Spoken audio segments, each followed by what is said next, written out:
मनसेलाही लोकसभेच्या जागा वाटपात स्थान देता आलं असतं।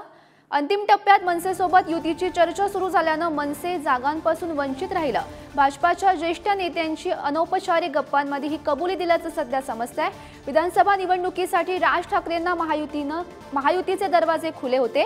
विधानसभेत मनसेला भाजप सेना युती जागा सोडण्याचे संकेत सुद्धा देण्यात आले। आणि या संदर्भात माहिती देत आहेत आमचे प्रतिनिधी ओम देशमुख सध्या आपल्या सोबत आहेत। ओम, महत्त्वाची बातमी आपण सध्या पाहतोय, मनसेलाही लोकसभेच्या जागा वाटपात स्थान देता आलं असतं अशी माहिती सध्या समोर आली आहे। श्रद्धा, अगदी बरोबर आहे। खरं तर भाजपच्या नेत्यांनीही एक प्रकारे कबुली दिली आहे की आम्ही मनसेसोबत चर्चा करण्याला खूप उशीर केला।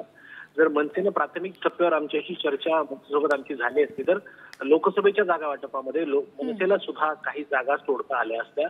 मात्र ही जी चर्चा आहे ती उशिरा अंतिम टप्प्यात सुरू झाली, त्यामुळे जागांच्या वाटपामध्ये मनसेला जागा देता आल्या नाही अशा प्रकारची कबुली दिली आहे भाजपच्या एका ज्येष्ठ नेत्याने। मात्र विधानसभा निवडणुकीचा जर आपण विचार केला तर विधानसभेमध्ये राज ठाकरेंना निश्चित स्वरूपात जागा दिल्या जातील।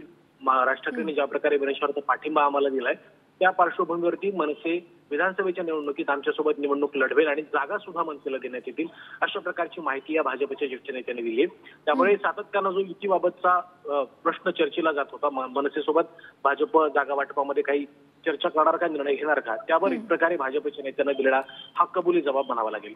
हो हो, नक्कीच ओम, धन्यवाद दिलेल्या सविस्तर माहितीसाठी।